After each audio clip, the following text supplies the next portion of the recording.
All right. Do you have questions or do you want me to just talk? Okay. We're having. Oh, you have to stop the fucking dog. Excuse me.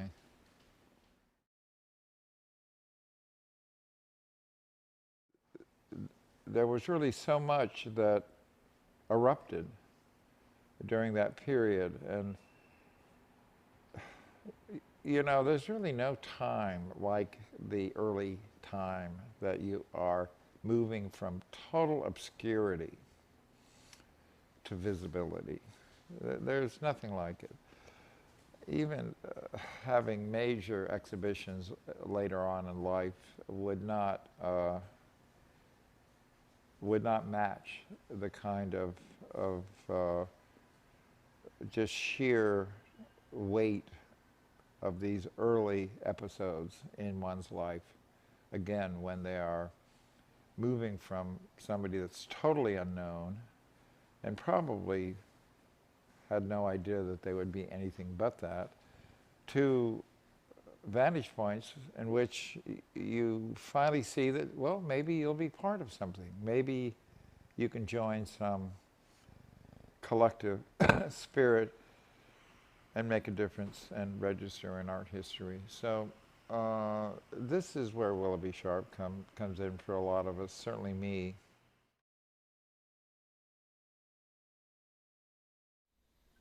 There was uh, a group of artists who would learn to scratch the surface of the earth to make art. Dennis Oppenheim and Mark Kaiser had images of them making art and Howard Young's newsweek article in 67.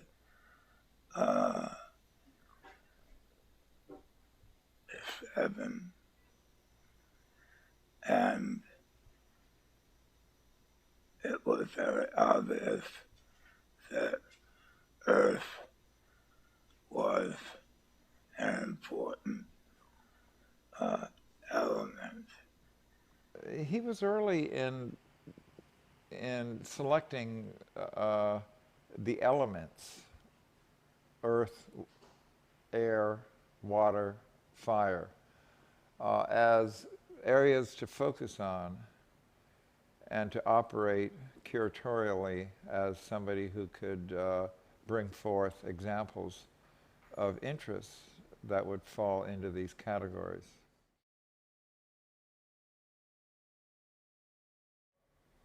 Earth, which became a major sort of repositioning of concerns extrapolated from minimal art to eventually land art, highly through the catalytic visions of people like Robert Smithson and so, but it was an early focus also of Willoughby Sharp through his journey from air art, and I think he did fire and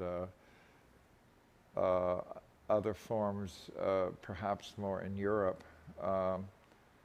And then earth art, which was exemplified in 1969 at the Earth Art Show in Cornell, at the Emily White Museum.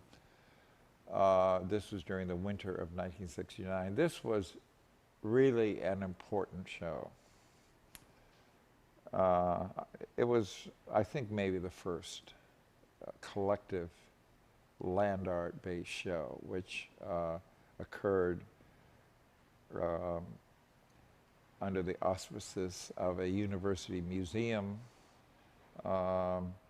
and included maybe a dozen artists, all of them important, all of them, many of them really quite early in their careers, but quickly to become major exponents of land art I mean, how does one feel when they're part of a collective spirit which is beginning to cohese into a intelligible configuration within our history when they're very young? How does one feel being part of something that one does feel extremely close to and a part of the catalyst for?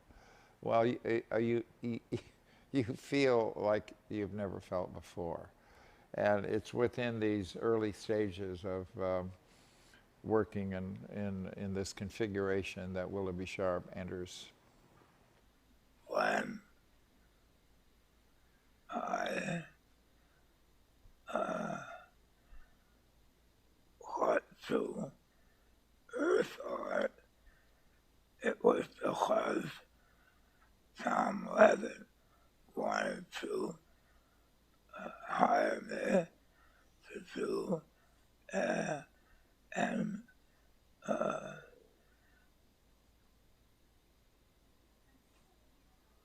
air art show, but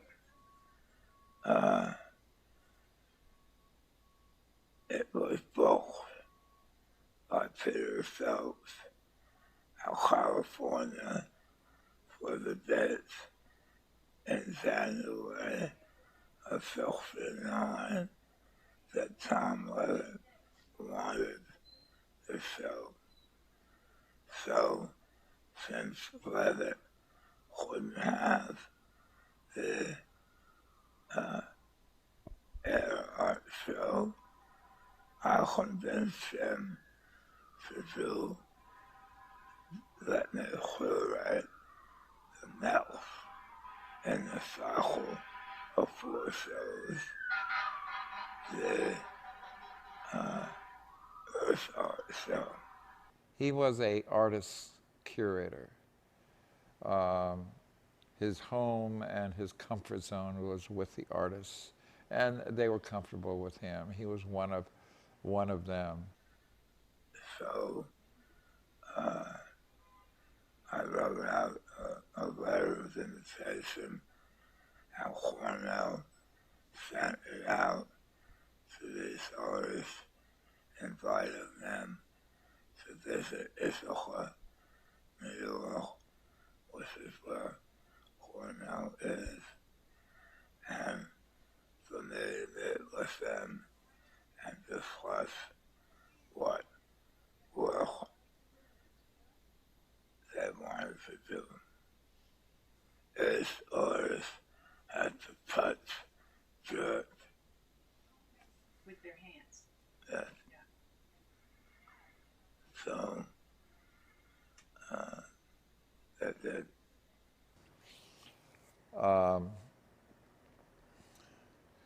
The event itself, the Earth Art Show at Cornell was not without drama, intrigue, and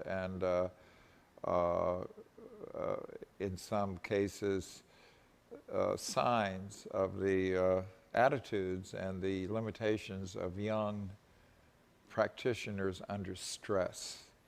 And I certainly include myself, even though the setting there at the university was outside of New York. There were critics flown in, and the feeling, rightly so, was that this was something that was going to make a mark on art history. This was the first show they had Europeans and Americans, international show. And there were a lot of individuals who felt the pressure of this episode. And I remember it unreeling during the opening. A lot of intrigue, a lot of surprises in the behavior of people. It was, to some extent, a lot of competition. Smithson wasn't happy that the European artists in the film. Extremely interesting work by Walter D. Maria, a rather mysterious fellow from the West Coast who filled a room with dirt and proceeded to write "good fuck" into the dirt. So this was, for some of us, certainly myself, an early lesson in how a fundamental movement, which seemed to have spelled out most of its characteristic parts, could be abbreviated in midstream with alternative currents, like Walter's work seemed to be oblique to the a lot of the episodes, certainly the ones harnessed by Robert Smithson, which seemed to operate on a much less Dadaistic and a much more kind of dialectic with minimalism and with the real world. Smithson went down into the Kiowa rock salt mines and took photographs of the rock salt and then took a lot of it to the gallery. So we had what he called the site and a non-site. The site was the mine and the non-site was the gallery. This was when all of these overtones were demonstrated, many of which were not seen at the time. The avenues where a lot of earth art went into ecological concerns was not necessarily demonstrated during that early period.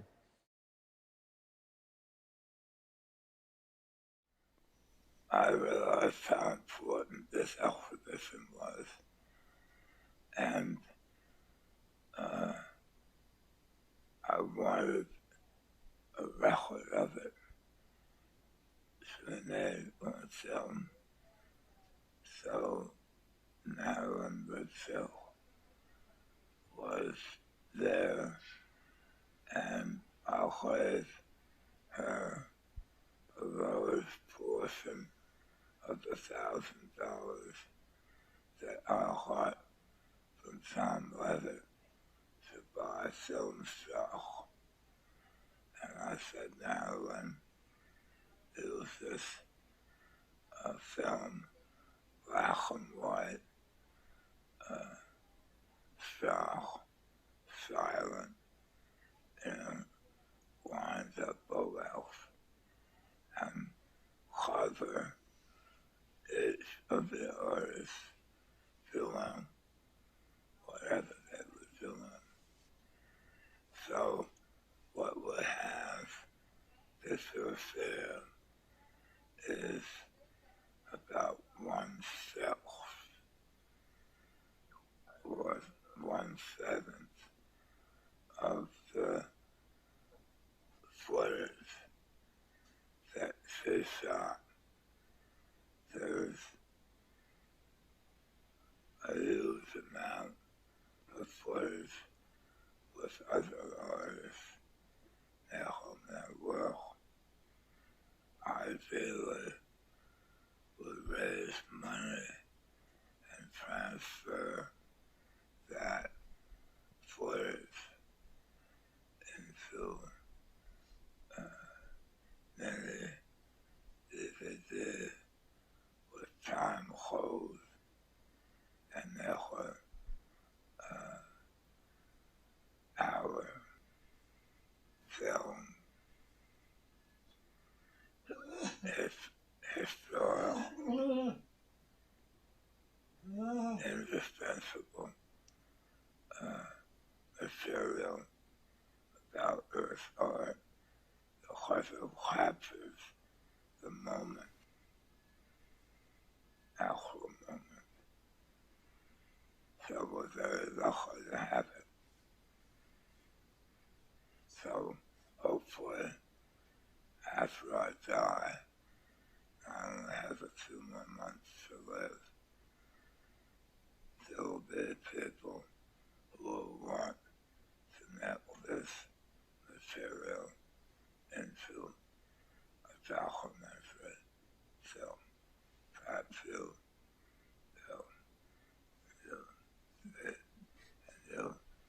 Pamela. Thank you, Willoughby. I found him extremely energy engaging. He produced in others. He upped the ante of your energy coefficient. He had amazing stamina, and being involved in his projects, the stamina and energy would bleed off into you and compound what you already had. So this was another characteristic of the man. Plus, he had a wonderful gift for conversation, and he was quite verbal, articulate. So when you were in his midst, you felt that, as you always do when you're with somebody who's verbal, articulate, and a veteran, you feel a little bit intimidated. I suppose, although Willoughby did not inspire intimidation in us, but he was quite a ball of energy, and I always felt that it was, I was lucky to be in the environment of somebody like that, and I always felt lucky that he was paying attention to me. You know, these people who pay attention to younger people who have not fully formed and show a certain confidence in you are never forgotten. You know, you never forget these early periods where somebody is somehow clairvoyant in their understanding of your potential. And I think he was like that to a lot of people.